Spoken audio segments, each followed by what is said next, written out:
उनकी टीम के अन्य सभी सदस्य और यहाँ मौजूद मेरे सभी सम्मानित देवियों एवं सज्जनों,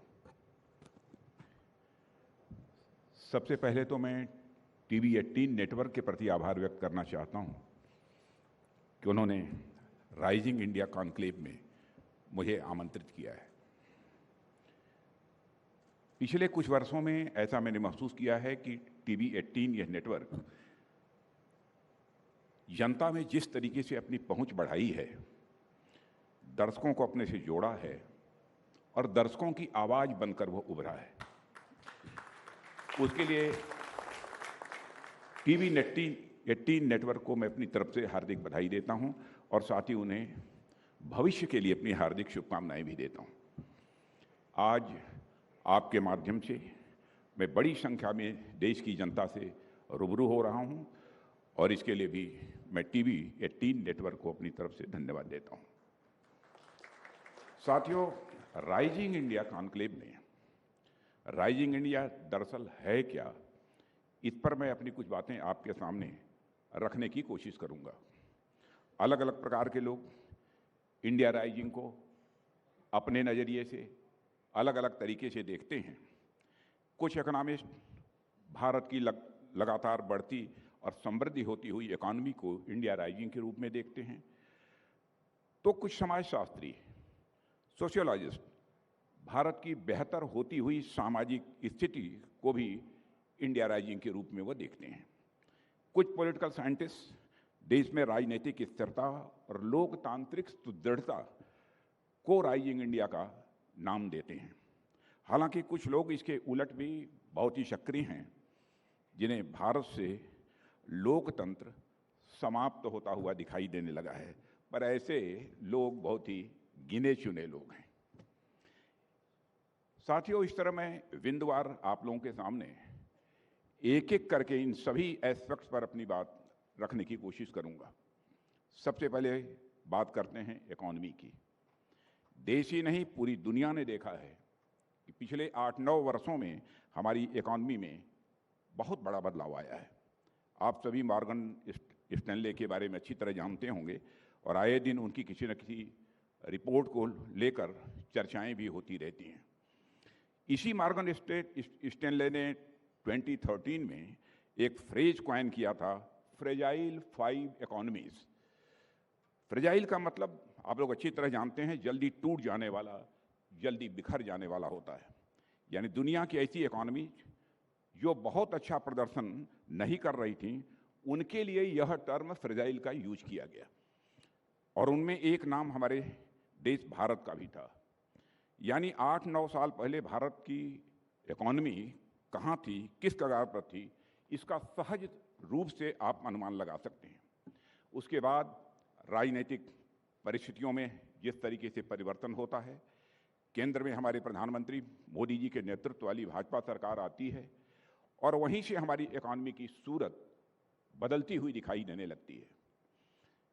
दुनिया में आई मंदी की संभावनाओं से लेकर कोविड तक की समस्याओं से जूझते, गिरते, संभलते भारत देश की इकोनॉमी आज ऐसे महत्वपूर्ण पड़ाव पर पहुंच चुकी है जहां यह और देशों के लिए एक इंस्पिरेशन का कारण बन सकती है। आज हमारा देश 5th लार्जेस्ट इकोनॉमी बनने के साथ साथ दुनिया की largest, fastest growing major economies में से एक बन चुका है। यानी इन वर्षों में हमारे देश ने फ्रेजाइल 5 से निकलकर फेबुलस 5 में लाकर अपने को खड़ा कर दिया है। इसी मॉर्गन स्टैनले ने कुछ समय पहले एक और रिपोर्ट की है, जिसे जरूर आप लोगों ने देखा होगा। अपनी इस रिपोर्ट में इसी मॉर्गन स्टैनले ने कहा है कि 2027 आते आते इस पॉसिबिलिटी को भी रूल आउट नहीं किया जा सकता कि भारत दुनिया की टॉप 3 इकोनॉमीज में आकर खड़ा हो जाए। मुझे पूरी उम्मीद है कि जब हम अमृतकाल का समापन मना रहे होंगे, यानी आज़ादी प्राप्त होने के 100 वर्ष जब पूरे हो रहे होंगे, तो हमारा भारत दुनिया की टॉप इकोनॉमी बनकर खड़ा होगा, ऐसा मेरा विश्वास है। जिस तेजी से हमारी इकॉनमी आगे बढ़ रही है।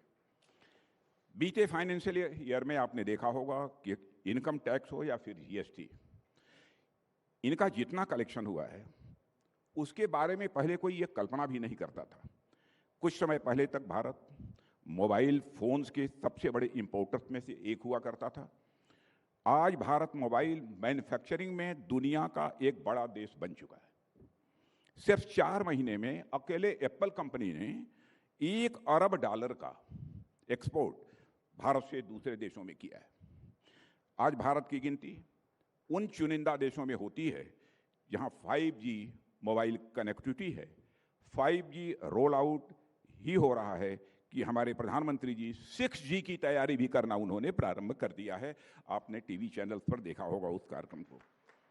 दुनिया का सबसे सस्ता मोबाइल डाटा सर्विस आज किसी देश के पास है, सबसे सस्ता मोबाइल डाटा सर्विस यदि किसी के पास है तो हमारे भारत के पास है। 2014 में जहां देश में ब्रॉडबैंड कनेक्टिविटी केवल 20% थी, वह आज बढ़कर 80% पहुंच गई है।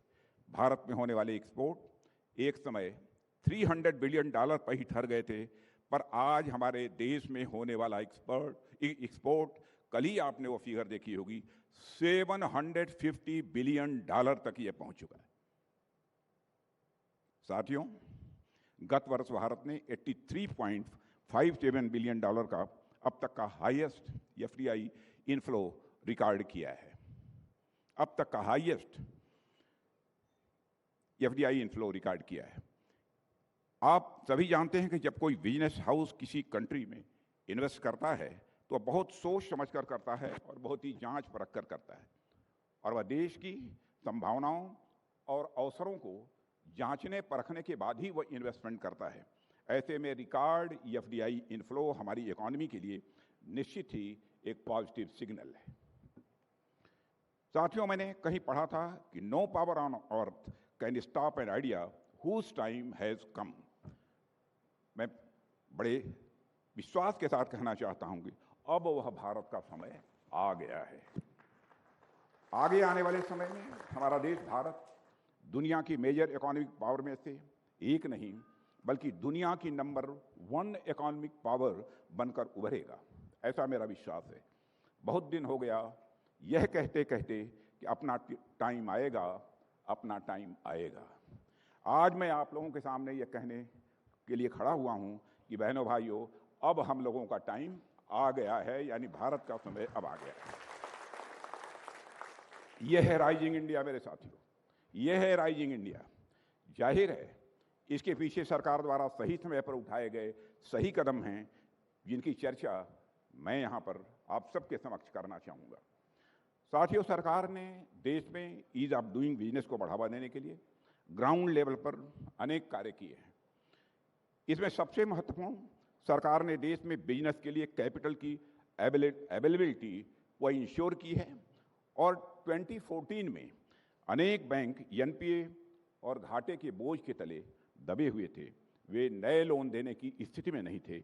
ऐसी समस्याओं से भी निपटने के लिए सरकार ने कई मेजर रिफॉर्म्स किए हैं। हमने मजबूती से कदम उठाकर कुछ बैंकों को आपस में मर्ज करने का भी काम किया है।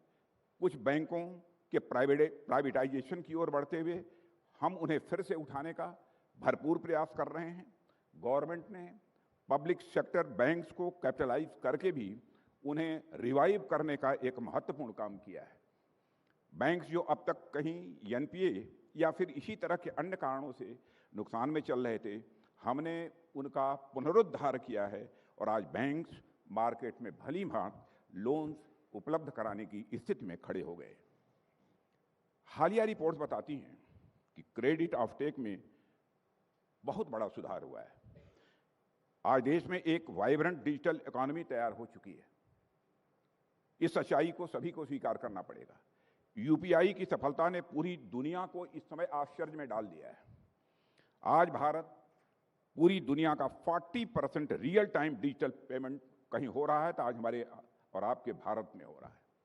पिछले महीने per day 36 crore UPI payment के ट्रांजैक्शन हुए हैं। साथियों, इसी तरह रिटेल इन्वेस्टर्स को भी